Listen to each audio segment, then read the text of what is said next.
Historians and folklorists love to argue the significance of women during the fight for independence and formation of the United States. We happen to believe the forgotten women heroes of the time deserve to be remembered. Here are four more women warriors from the U.S. Revolution. Let's dig into this.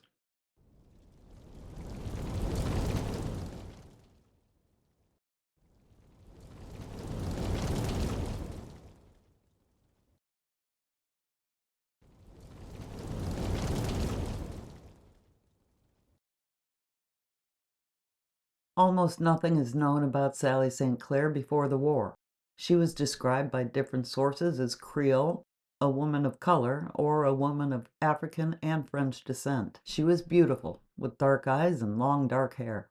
She joined the army in secret, cutting off her long hair and dressing as a man, to be with her lover, Sergeant William Jasper from Francis Marion's brigade. Some reports say Sergeant Jasper didn't even recognize her as she fought by his side as a gunner. Sally St. Clair was killed in the Battle of Savannah, according to most sources, when she stepped in front of her love and took a lance thrust intended for him, saving his life. Her identity was discovered when she was being prepared for burial. She was laid to rest near the River Santee, and it was said there was not a dry eye in the company. George Pope Morris later wrote a poem about Sally, ensuring her fame. There are few facts known about Elizabeth Bergen before the war.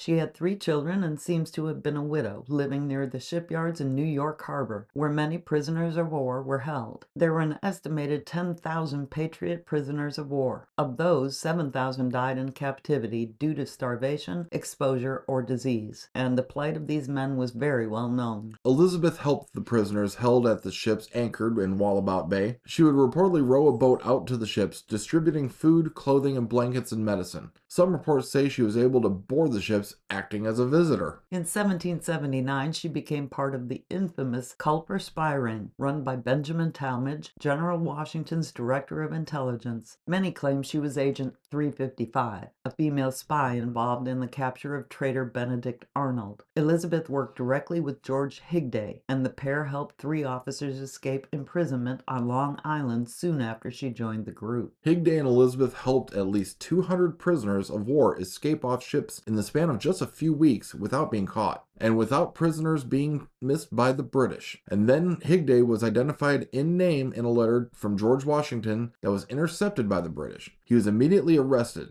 Higday's wife, trying to save him from hanging as a spy, identified Elizabeth Bergen and told the British about the prisoners who had escaped with their help. The British then put an enormous bounty of 200 pounds on her head and watched her house for days trying to capture her. Elizabeth Bergen hid for 7 weeks, finally making her way to Philadelphia. Eventually, she was able to get her children from New York, but lost her home and everything she owned. Destitute, she petitioned George Washington for assistance. Thomas Franklin Jr. took Elizabeth and her children into his home for a short time later. On December 25, 1779, George Washington sent a letter to the Continental Congress allowing Elizabeth to receive rations. She was granted an annuity starting in 1781. Since she was not a soldier or a war widow, the funds were awarded due to her services in the Culper spy group and her assistance in helping over 200 prisoners escape. Some reports say Elizabeth returned to her birthplace in England after the war and died there in 1808.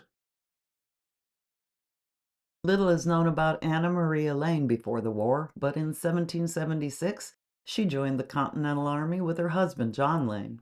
She didn't follow along with his company cooking, doing laundry, and acting as a nurse to the wounded like many women did. She put on men's clothes and joined the army, and became the first documented woman in Virginia to fight on the battlefield. Anna fought beside her husband in New York, New Jersey, Pennsylvania, and Georgia. And then in October of 1777, they served under General George Washington at the Battle of Germantown near Philadelphia. 11,000 soldiers fought in heavy fog trying to push the British back. Anna Maria Lane was seriously wounded and left lame for life, but she wasn't done fighting. When her husband re-enlisted in the Virginia Light Dragoons, Anna Maria fought with him until he was wounded at the Siege of Savannah in 1779. John and Anna Marie Lane served until 1781. After the war ended, they moved to Richmond, Virginia, where John served with the public guard, while Anna Maria nursed soldiers at the military hospital. They lived in the barracks with their 3 children. In 1808, after her husband had been discharged for disability, a special stipend was awarded to Anna Maria Lane for her extraordinary military services at the Battle of Germantown. In the garb and with the courage of a soldier, she died in 1810.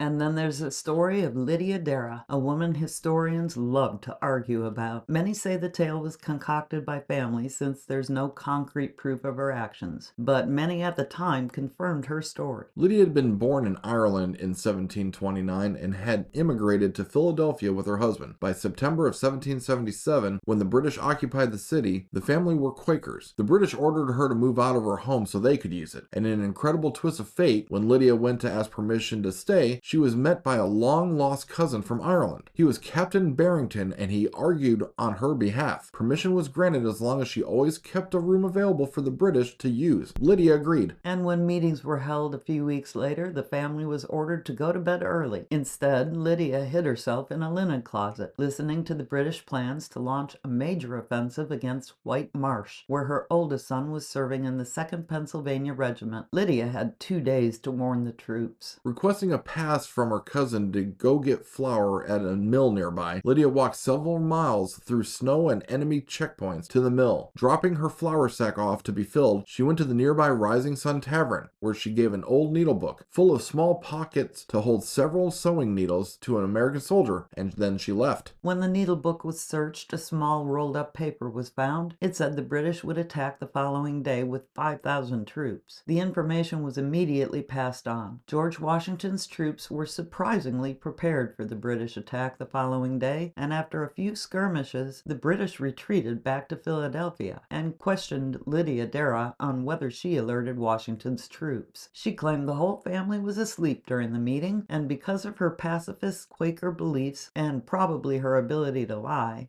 they believed her. Lydia Dara died in 1789 and was buried in a Quaker cemetery not far from her home in Philadelphia. Thanks for watching. Don't forget to like and subscribe. And we'll see you on the next one. Hey, here's another DragonDen video you might like. And if you like this video, don't forget to hit that thumbs up button. And you can hit the notification bell if you'd like to know when our videos come out. Thanks for watching. We'll see you on the next one.